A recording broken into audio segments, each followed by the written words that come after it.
Perfect first session to kickstart proceedings of this day. Interesting report that has been unveiled as well. We would also like to thank our platinum partner, Maruti Suzuki Innovation, gold partner, Microsoft, and for everybody who's come together for us to be able to put this event together. And of course, you, the lovely audience that makes this event even more enjoyable for all of us. Now we have something very special, and this is something that we've all, in fact, been working towards and waiting for. It's a deep privilege of mine to bring you luminaries as far as the inaugural session of TiEcon 2024 is concerned. As we said, the theme of this year is the new Bharat. It's bold, it's confident, it's more inclusive. So this is India's moment to showcase the evolving landscape of our country, of our economy, and the admirable startup ecosystem that is made up with all of you. Today, we're at the cusp of something extremely spectacular. I want to take this moment now to invite on stage our distinguished guests for the inaugural session to please join me on stage. Their illustrious achievements have already been shared with you through the e-handbook. Let's give it up. Please welcome Dr. Jitendra Kumar, MD BIRAC, to please come up on stage. I would also request Sri Arvind Kumar, Director General, STPI, to join us on stage. I would also like to request Sri Sivasubramanian, Ramann, Chairman, SIDBI, to join us on stage. And I would also request Dr. Saurabh Srivastava, Chairman, Emeritus, Delhi-NCR, to join us to take this session and proceedings forward. Huge round of applause before we begin our next proceedings.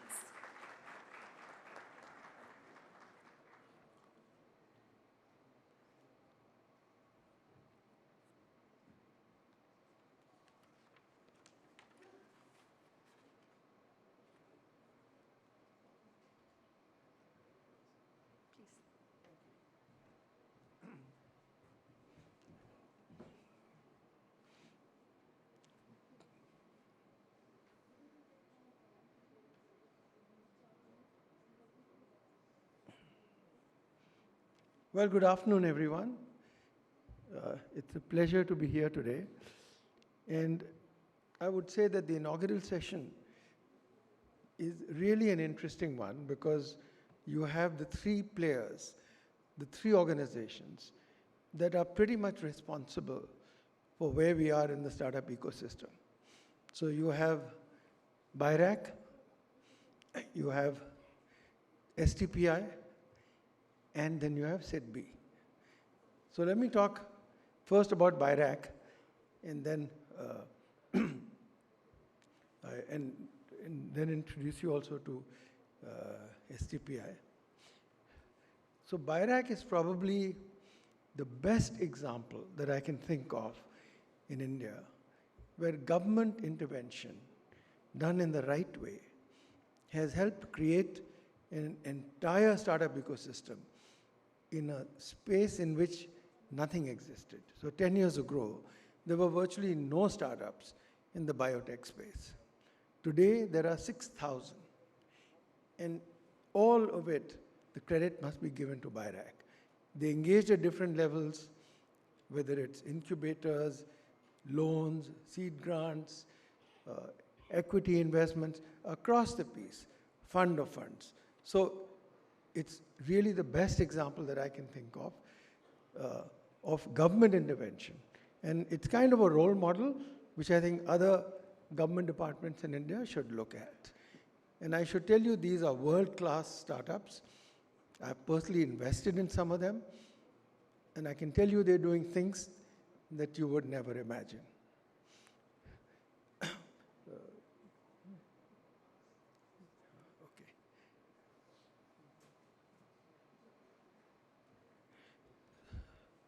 So what we will do today is start with Dr. Jitendra Kumar. He's the Managing Director of BIRAC. I've personally been very involved with what BIRAC has been doing on some of their committees.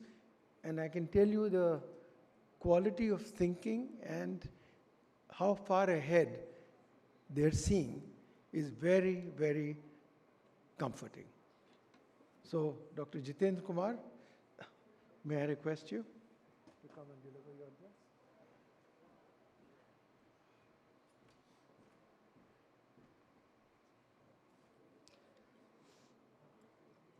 Honorable Session Chair, Dr. Saurabh Srivastava ji, Chairman Emeritus TiE, Delhi,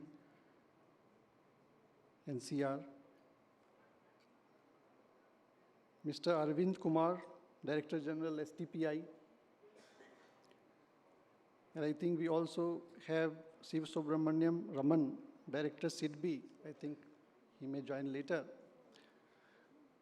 I'm so glad to be here today. Dear entrepreneurs, dear stakeholders of the entrepreneurial ecosystem of Bharat, ladies and gentlemen, today being the International Women's Day, first of all, I must congratulate all the ladies who are present here and who have contributed to this building of ecosystem, entrepreneurial ecosystem across not only India, but across the globe. So congratulations to all the strong women, the passionate women, the entrepreneurial women of this country and who are present here. They are representing the Viksit Bharat. The entrepreneurship, I'll just say a few words about, women entrepreneurship, because today is a special day. Entrepreneurship comes very easily or comfortably to women because they have been from time immemorial managing the household, which is, I think, an entrepreneurial setup in its own means, by its own standards. Even during agricultural times, I think women have contributed a lot in the agricultural ecosystem, where men used to do labor which required muscle, but a lot of other managing the whole household ecosystem, where not only agricultural processing, after the agricultural produce was there, and then the animals, cows, and fisheries, etc., were managed by women. And still, in many parts of India, if you go, in the villages, I think women are managing this. So I must say a few words upon women entrepreneurship, and it has created a huge, huge impact on the Indian ecosystem. And as we are modernizing into the new ecosystem, the modern ecosystem of entrepreneurship, I'm so glad to see a lot of women here who are leading the entrepreneurial ecosystem. BIRAC has been in the forefront of leading the entrepreneurial ecosystem in this country in the area of life sciences. And it's very broad. It's not only biotechnology, as you can imagine from the word Biotechnology Industry Research Assistance Council. You may be thinking, oh my God, this is biotechnology, it's a little exotic, it's genetic engineering and all. But actually, biotechnology is a very broad word. In fact, it has its origin from brewing industry, yeast fermentation, curd making, etc. It's also biotechnology. It's a traditional biotechnology, you can say. And one of the greatest icons of India, Kiran Mazumdar-Shaw, actually started her entrepreneurial journey from garage for this brewing, in the brewing industry. And now you see how she has made this whole empire, Biocon. So, biotechnology is a very vast subject. It deals with agriculture, agricultural biotechnology, industrial biotechnology, food and nutrition, environmental biotechnology. Even in healthcare, for example, which is the main branch where biotechnology impinges on, we have medical devices and diagnostics which comes into biotechnology. And we are funding them. And the next is pharma, biopharma. So this is a very broad encompassing area. Now bio-IT, the use of computers in biology also has come up. So computational biology also falls under this scope. So it's a huge canvas. When we talk about entrepreneurship, I'm not only talking about entrepreneurship which is taken up at the very high-end researchers, scientists working in the labs and creating a new technology innovation, which is very important, which is extremely important. But also I'm talking about tier 2 cities, young men and women who who has aspirations to start their own companies and solve some needs. They are not driven by the total addressable market. This is a unique thing in India. Their main intention is not to address total addressable market, but actually they are more moved and concerned about solving some problems, solving the problem of food, nutrition, solving the problems of access to the medical devices or access to healthcare, solving the problems of waste management. So this is a unique country where lot of problems or challenges are there, and therefore there is a lot of opportunity for entrepreneurship. Now, I will say something about what BIRAC is doing. As Dr. Saurabh Srivastava has already mentioned about few glimpses, but Biotechnology Industry Research Assistance Council is a very unique initiative of Government of India, but it runs on the corporate model. If you come to our new office in Okla, I invite all of you, someday you must visit. You will see that it has a corporate look, and it's not only look, the whole essence of the culture of BIRAC is, it emanates a professional and corporate, world. We have 70% women employees who are passionately working for creating a better livelihood, creating food and nutrition security for India, and spurring entrepreneurship in those areas. The schemes that are most prominent for any entrepreneur is one of this flagship event scheme is called Biotech Ignition Grant, where even the company formation is not required, it's not necessary. You can apply being an individual, and if you have any good idea, we will support it. And it's a very unique program, and we have funded more than 1,000 startups. They have become, many of them have become successful. They have raised successive funds. They have become venture ready. Some of them have launched their products, and they are already in the market. This is followed by some other grants like, say, SIDBI and BIPP. BIPP is Biotechnology Industry Promotion Partnership Program, SIDBI. So these are follow-on fundings. And they may not be grants, but actually, in a way, it is grant because you don't have to return the money, but you have to co-invest. I mean, if you have reached the proof of concept level from your ignition grant, you can, the entrepreneur or innovator can come to us saying that we need follow-up funding for scale-up, so pilot scale, etc. That is another program. And then, as Dr. Saurabh Srivastava also mentioned, there is a equity funding also. At the end, if you are trying to commercialize your innovation, TRL 7, 8, etc., then you can apply for our ACE fund, which is equity-based. We do not directly invest, but we invest through our daughter funds. We have alternate investment fund partners, and we fund through that mechanism. And I'm telling you, it's a huge success. It's a huge boon, because the early stage funding in the area is so limited. Many of you might appreciate that this funding is so crucial for reaching for the entrepreneurs to reach to the market. As you know, biotechnology is again a very capital intensive and risky venture, and not many startups are trying to enter there because it's highly risky, capital intensive, and it requires a lot of research area because still on the cusp of research.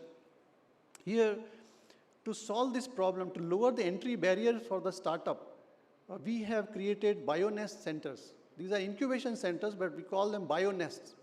And you'll be glad to know that we have now close to 100 BioNest centers across India. And it's not only in metro cities like Bangalore, Hyderabad, Delhi, but it's also in the far-flung areas in Northeast region, in Bihar, in Jharkhand, Madhya Pradesh, and in Jammu Kashmir we have started. So that means what? That means the entrepreneurs who are working in tier 2, tier 3 cities, close to villages also are aspiring to become entrepreneurs, because we see a lot of queue towards these incubation centers. This is and then we have EUA program also, where we fund some centers in colleges and universities where they can fund these fund these students who are aspiring to become a startup. So this is the whole gamut of things. Now, the basic problem, now let me delve into deep tech innovations in the country. Right now, whatever I said, in tier 2, tier 3 cities, etc., may not be deep tech, but still those are required for our country. But if our country has to take a leapfrog in the innovation towards Viksit Bharat, towards the paradigm shift, towards innovation-led society, the way we have seen US, South Korea, Japan, due to their innovation, some of the innovations, they have reached that pinnacle of success, economic glory. That still we are missing in our country. We do not have disruptive innovations in many areas. For this to happen, I think the research base, the research R&D base has to be very strong. So our department is paying a lot of attention to create the good quality research base for this country. However, the most important problem is not R&D. R&D, of course, it has been happening in our country, and cutting edge R&D. We are not far behind. We are the vaccine country of the world, vaccine supplier of the world, pharma of the world. In many areas, we have excelled. But what I'm talking about is the new innovations, new technologies. So most of these, whatever I just now said, vaccine, pharmaceutical, etc., may be contract research or services based. But new innovation, new products developing from our country is still eluding us. So for that, R&D base has to be very strong. What we have also done, because most crucial link here is, even if you have R&D base, even if you have a lot of good facilities, lot of good scientists, how do you actually convert them from the lab to the commercial market? How do you take them to the market? Because the industries, the established industries still do not have good R&D expenditure, to be honest, in our country. Most of the R&D happens from the public sector undertaking. So if these industry have to take up something that is developed in our R&D labs, public funded R&D labs, they have to have a lot of interest in that. And also there has to be a lot of liaising between the academic institution and the industry, which is currently lacking in our country. Because maybe industry thinks that these technologies are not relevant for the industry or the market, or maybe the academic people are not reaching out, or there's some disconnect. What we are thinking is, if this gap can be filled through some entrepreneurs in residence, that they can take these technologies, they will work with the inventor, and then they will spin out the company. So this becomes an institutional mechanism to create ventures. And this is a very crucial link. Other countries have solved this problem. US has solved this problem through Bayh-Dole's Act and many other structural reforms, that they have solved this problem to great extent. I'm not saying 100% has been solved. Still, you will see when you go to US, you'll still see that some of these problems exist. But however, in our country, it is still at a very nascent stage. So entrepreneurs in residence will take these technologies, work on these technologies, create a spin-out, and then it will be latched onto our biotech ignition grant. It will be latched onto our incubation centers that we have created. So this is in a nutshell what BIRAC has done so far. Going forward, we have biomanufacturing project that has come up now. So the paradigm shift from chemistry to bio. This is the next frontier, and I think our country can take lead if we can take lead in this area. So with these few words, I will close my talk here, and I look forward to interacting with you more through emails, etc. Please reach out to me. I know this is a cohort of startups and the related stakeholders here. Please write to me. Please write to BIRAC if you need any assistance from us. Thank you so much. Thank you very much. And the next speaker we have is Dr. Arvind Kumar from Software Technology Parks of India. STPI is a very special organization. It was the brainchild of Mr. Vittal way back in the 90s, when the IT service industry which is $250 billion today, was not even $1 billion. That one scheme created this industry. And so STPI has played a pivotal role in what has happened to the IT service industry. Even more, they've reinvented themselves. When the IT service industry arrived, all of this became routine. They became a hub which has encouraged startups in various avatars. So it's an organization, again, I've worked with very closely right from the start. It's a pleasure to have you here, Mr. Arvind Kumar.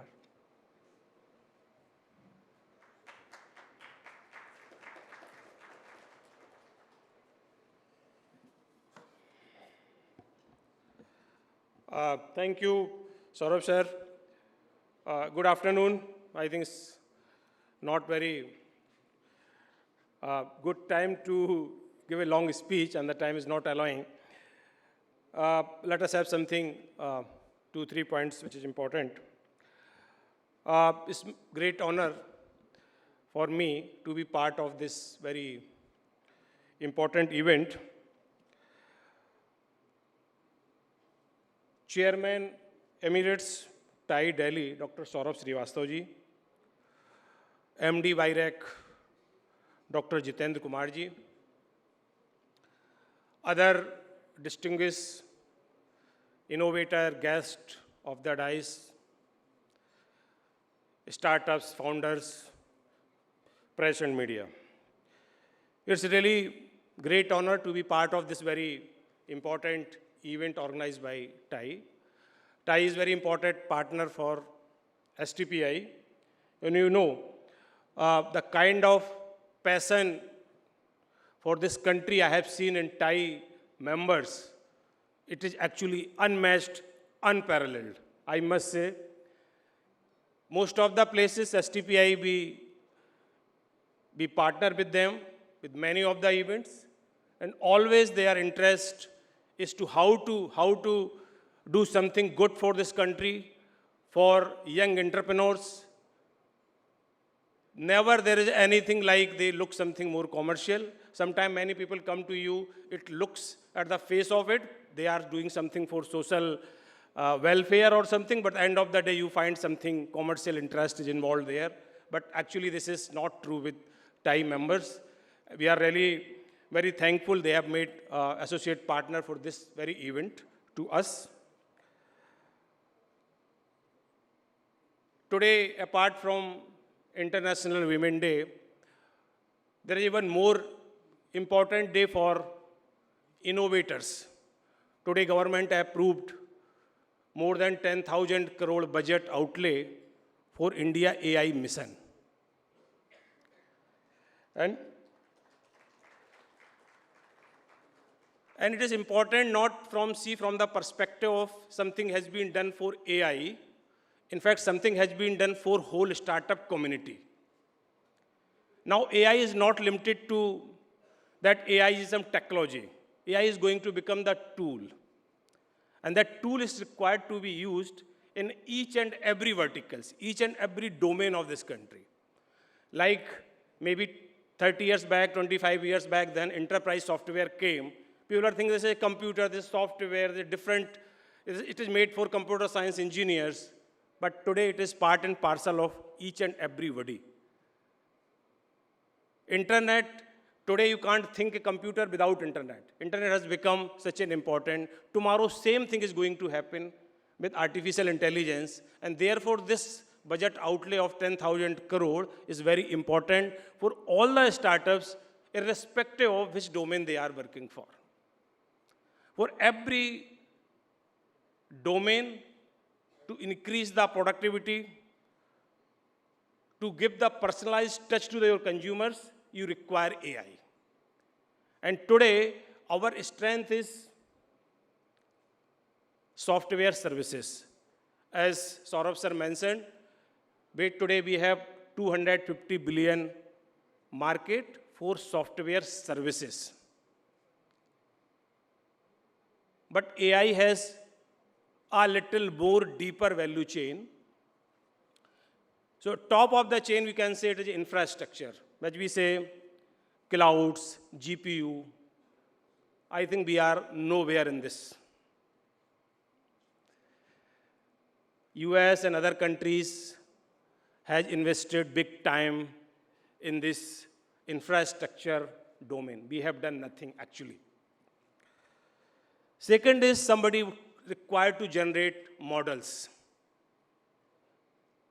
Third in value generation is somebody has to leverage these models. And the fourth is some wrappers, some applications. And we are good in that. So we have to move up in this whole vertical chain, value chain. Today we are very good. We have more than 50% of this market of this world. When it comes to creating small applications, wrappers, services for those AI generative big models. But we have to move up.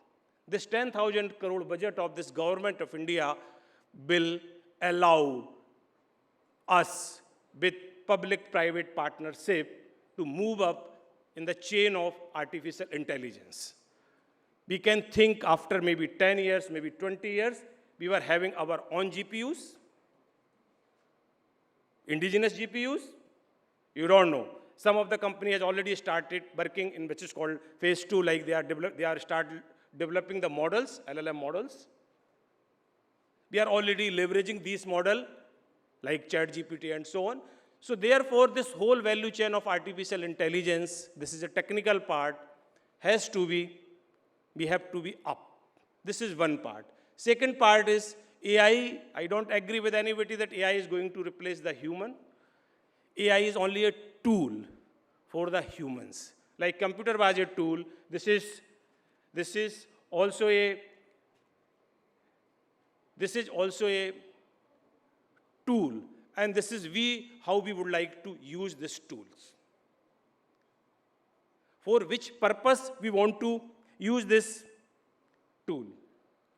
And in AI, today, as this conference title also says, we are confident. Confident not just because I am saying we are confident, we have shown by examples. We have shown by examples, and digital public infrastructure is one of the best examples. We have shown to this world we can do it. We can create a solution which can scale, which can be made to population scale. And our approach in this whole solution, in contrast to Western countries, is bottom up.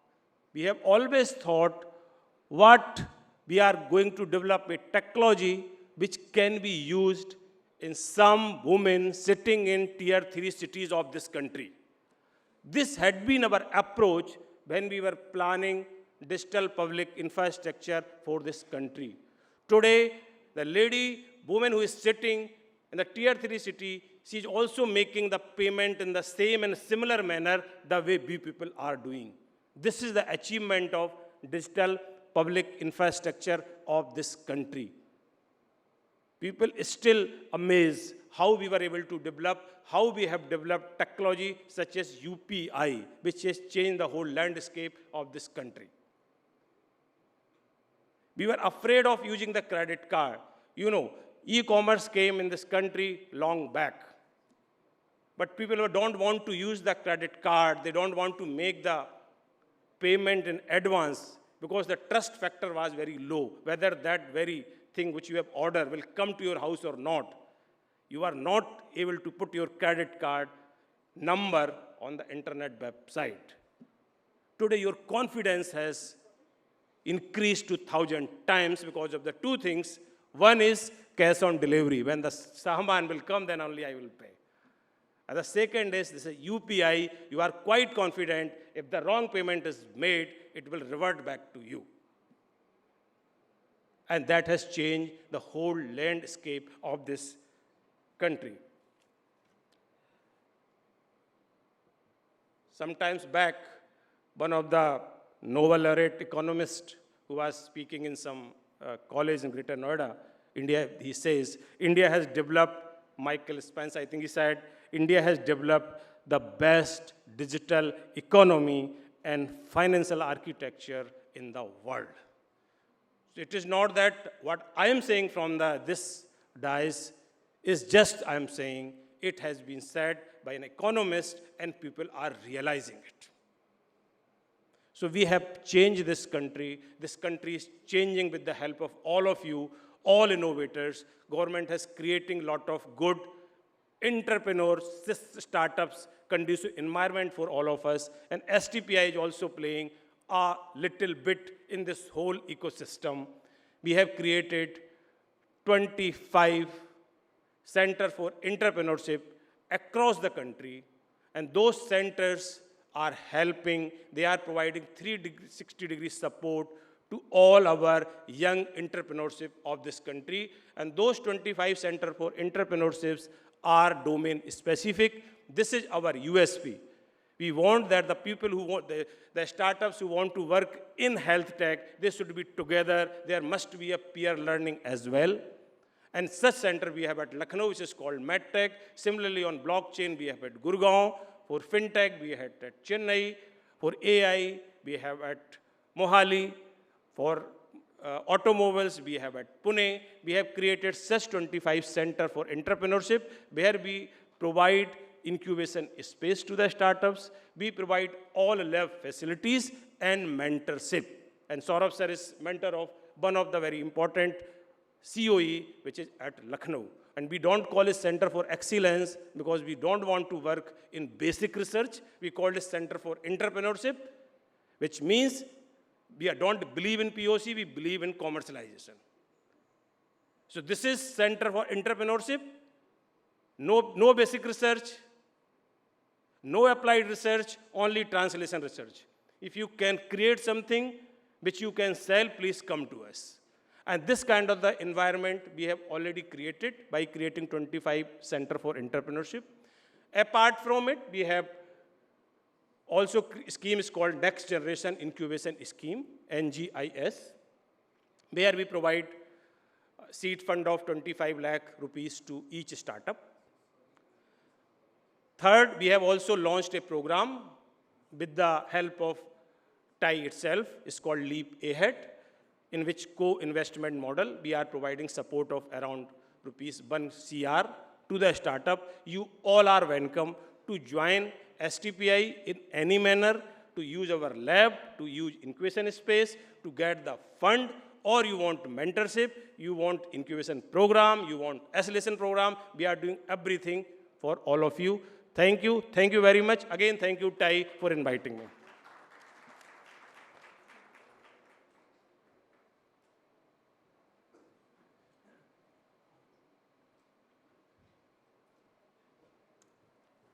And now it's my pleasure to invite Mr.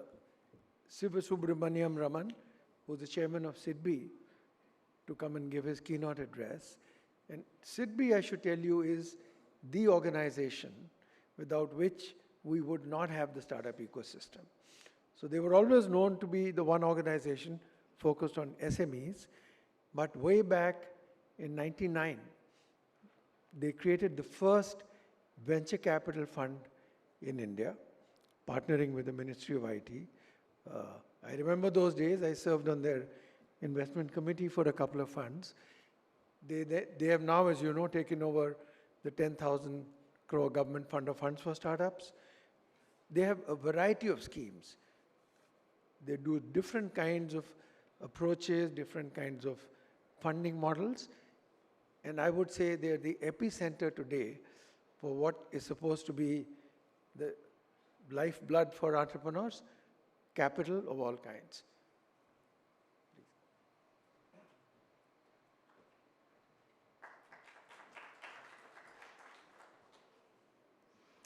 A very good afternoon to you, and apologies for coming late. Thank you, Saurabh, for those kind words, and it's great to meet you after quite an interval. I think a lot of familiar faces in this room, so happy to be here and share my views.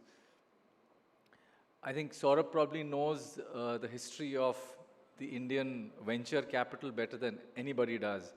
And so I think, we really should be able to get more nuggets from him as we go into the conference today. So I think the really big sort of creation, or let me say the institutional mechanism that has come about in the last 7 to 8 years, ever since the government took this very bold step. I mean, it's nothing but a leap of faith that let this money go into the hands of so many entrepreneurs. And in this case, it's all of you who come forward as fund managers. And let these fund managers sort of produce that magic which many of them have probably done in foreign shores. So one of the things which we have seen over the last 7 to 8 years is the return of the prodigal son, if I may say. So many of you probably have just left fairly, sort of lucrative opportunities and have come back to India.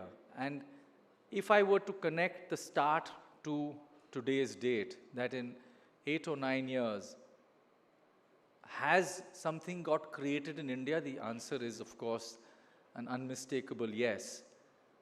But as I have said before, what all of you put together have really created is that ecosystem. So the 10,000 crores, or let me say 9,500 of which is now committed. So the maths over there is a little up and down because some people have not taken their commitments, and therefore, we still have a fair bit of money left with us. But that commitment of 9,500 crores has led to over 100 AIFs to raise 56,000 crores more. And I think that really is a staggering figure. The ability of all of you to go out and bring in that kind of money from your foreign LPs, convince the Indians to become LPs, I think that's really the labor of love, and I think we're definitely going to see the benefits of that if we have not already seen them. Happy Women's Day. So I think 18% or maybe now 20% of those fund managers are women or women-led. 40% of the fund managers are first-time fund managers. Of course, the first-time definition is a little different. You might have been a fund manager for 15 years abroad, but since you are for the first time in India, you're a first-time fund manager. So it might be a little, misleading over there. But nevertheless, what we have really seen is several people come forward with a fund of even 50 crores. And the next fund that they've come forward with is 500 crores. Now, that is really what we find in a space of 3 to 4 years between two different funds that are sort of curated by yourselves. We find that there is that much more money willing to come in. And therefore, the whole AIF space is getting that much more exciting. As private capital, I think we're really looking at a situation where could private capital get that stature of today what we see as public capital markets. So the public capital markets has its own rigor and set of regulations. Luckily, the private capital has come in with the vehicle of the AIF. It's registered with SEBI, and as a lot of you in this room will know, that continuously there are dialogues taking place with SEBI. I'm there in my capacity as what we are sometimes known as India's largest LP. So one is part of that set of deliberations. And I can only say that there is a mood in the room to make everything move towards ease of doing business. It's palpable, and I think it's going to be real. As an industry, private capital, needs to look at itself as the sort of driver of a vehicle of funds. And therefore, the fiduciary responsibilities will probably increase. The cost of doing business may also increase. But I think the ability to garner and marshal that much more capital will also come about. So the moment the entire world knows that there are a set of regulations and there are structures and guidelines and reporting and disclosures which allow for that much more transparency, that much more information to be available, I think we'll see a lot more capital also come in. Another point regarding capital, from a sense of if there is an easy exit, then probably more capital can flow in. And that's something which we have seen probably with the Insolvency Act coming in. We shouldn't get, waylaid by the numbers which get touted in the papers regarding cases before the NCLT, because there are at least 70% of the cases before the NCLT which are in liquidation, which were all BIFR cases, and they were simply brought before the NCLT. So we should sort of discount those cases and then look at the statistics. The NCLT has provided an easier and a much more efficient exit route for promoters, for lenders. And I'm saying that the same logic needs to apply even with private capital. The lack of a secondary market is something which is being talked about. I think it's coming to the fore more often. We as LPs, when we ask our fund managers that why do you need to sell something at 30% discount, the answer is that, frankly, there is no liquidity. So this is something which has, sort of come to our attention. There is a bit of discussion that we're sort of initiating with the members of the IVCA and other stakeholders. And we really need to look at a larger solution that with 10,000 crores, with another 10,000 crores under the SRI fund, with now the really sort of big figure of 1 lakh crores which is announced in the budget. We have another 50,000 crores which is more towards the defense startups. So we're talking all in all a fair amount of money that's coming in from the government of India. And I'm sure all that money will probably find its way through certain vehicles like what SIDBI has created. There would be many more such methods and avenues for that money to flow. And I'm sure the number of 1,000 AIFs which is there today might simply go up 4 times. So we're talking about that much more capital, and therefore we need to create those mechanisms whereby the private capital also finds an exit that's easier. Half the work has been done in a sense that all the units that you issue to us as LPs is already dematted.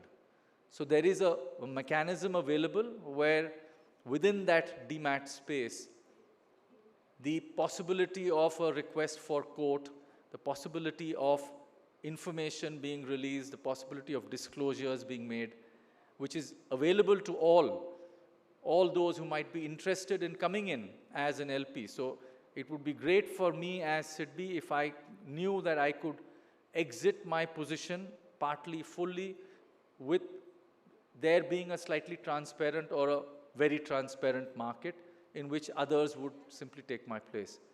And it's just a matter of demat units being transferred as property from one account to the other. So this is something that we really should look at, because I feel that with a much more mature secondary market, we'll be able to take forward this entire sort of impetus that has come from the government. So whether it's deep tech, science tech, clean tech, all these are areas of the future. In fact, there is also separately something that we have been discussing with some of the ministries, where we bring in additional money from SIDBI and create a few sectoral funds, specific funds for defense, for certain security agencies. Now, it is so good to be in a situation, in an environment where our own requirements of the government, be it in surveillance, be it in encryption, be it in, defense armaments, if the Indian startups and the Indian industry is able to provide that. Now, that is something which is happening. It's still, I think, green shoots, but given the amount of money that's willing to go behind these industries and these startups, I honestly see that also emerging in a big way. So the model of private capital, the model of AIFs, I think is proven. I'm not really counting the number of unicorns because that's a fluctuating number. But nevertheless, I mean, we all know that excellent companies have come about. We are practically using them in our daily lives. And therefore, there's a lot of innovation that's happening. There's one more area that I'd like to just, if I can take another 2 minutes, and it's really about incubation and very early stage or pre-seed stage. And that's something which I'm sure Saurabh would be able to speak a lot about. But what we are really trying to do is a lot of bodies, including SIDBI, including the DPIIT, with its fund meant for early stage funding, we are looking at more and more incubation centers. And these incubation centers typically or naturally they lie with educational institutions. So this is another area which has a huge potential. We have tied up ourselves with 16 universities, IITs, you name them, all the top institutions we've tied up. And the only difference we've brought about is that we are saying our money is there for the incubation center, but we would like a share of the equity when the incubation center takes a stake in a particular company. Now, this movement from grant-based to equity-based, I think is a very big one. And of course, it did find, sort of many raised eyebrows in the beginning, but today, as I'm saying, 16 institutions have happily tied up with us. And I think that culture of putting in equity into startups is a better discipline for them. They will understand what it is to get capital, and they probably will be, faster on the learning curve. So that's something which is going forward. We ourselves are talking to other sort of pockets within the government who have been, largely giving grants over the years. They're sitting here on the dais also. And I think we need to be able to bring about a more, purposeful, combined effort between all of us to be able to address certain more specific and sectoral needs. So thank you so much. It's great being here, and I really appreciate this opportunity, Saurabh. Thank you, and all the best.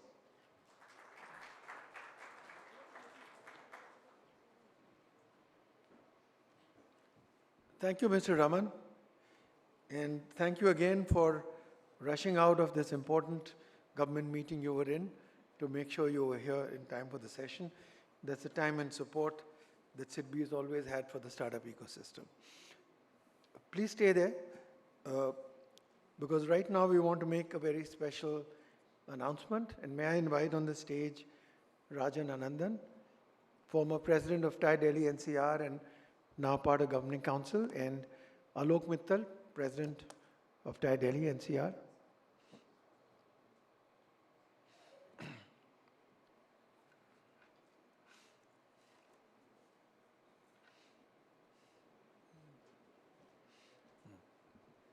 So some of you, or maybe many of you would already have heard, and you've been getting messages from TiE Delhi about the phenomenal event that's about to play out within the coming fortnight, and that's the Startup Mahakumbh, the brainchild of Minister Piyush Goyal.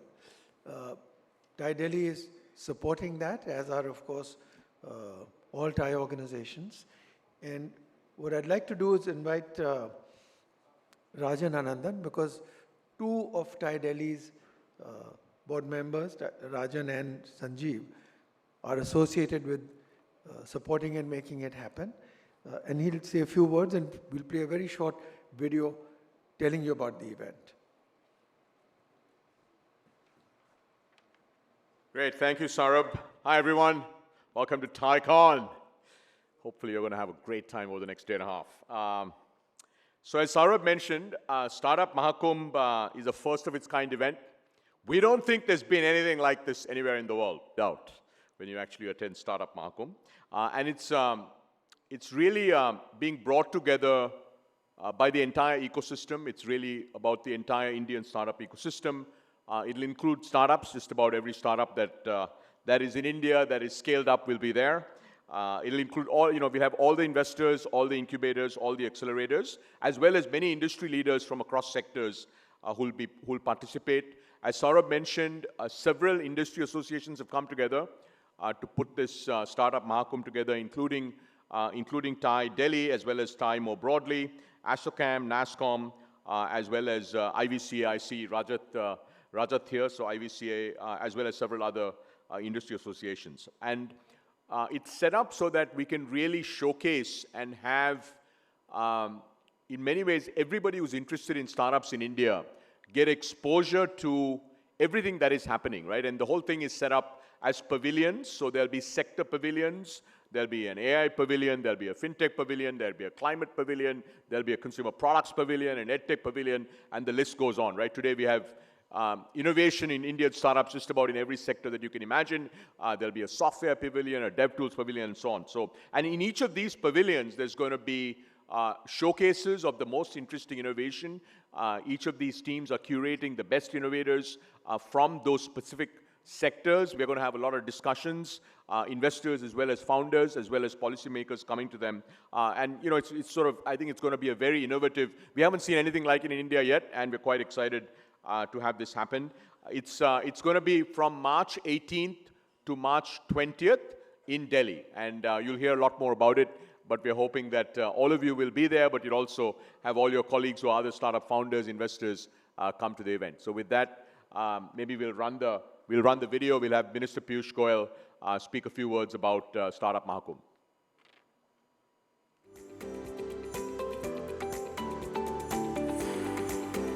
To make the Startup Mahakumbh on similar lines, reflective of the India story, what we showcase to the world that this is only a 8 years young startup story, but in less than 8 years, we've become the third largest in the world with big aspirations for the future, sporting over 100 unicorns, with a number of good ideas on the anvil to grow and become bigger and better.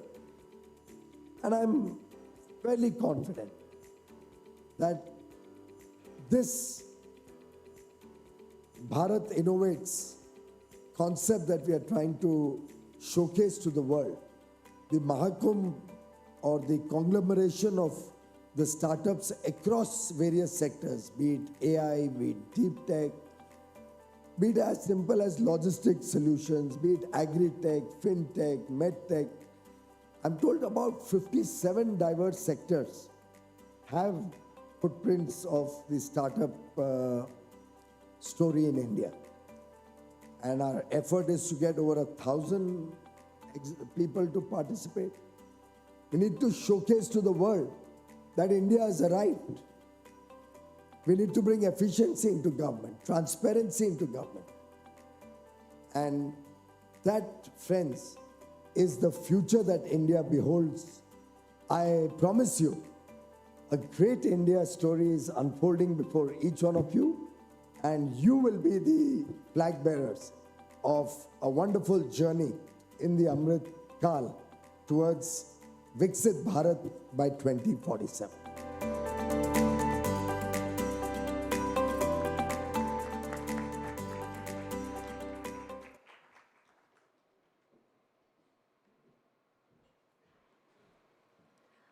Thank you, Rajan. Thank you, Saurabh, sir. Thank you to all our distinguished guests. I'd just like to take this opportunity to offer a small token of appreciation to all our distinguished guests. At this point, I would also like to invite on stage the Executive Director of TiE Delhi-NCR, Geetika Dayal. Let's give a huge round of applause for all our distinguished guests, a small token of appreciation, and let's continue the applause.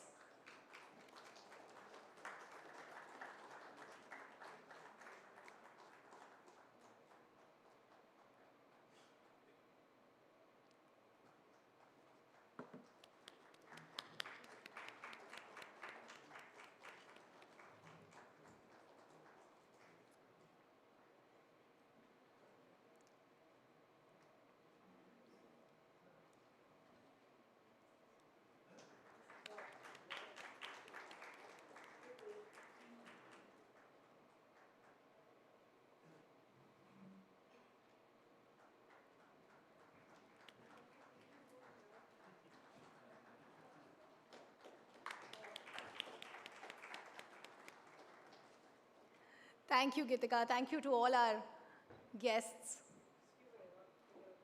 Could we just ask our distinguished guests to stay on stage for a photo opportunity?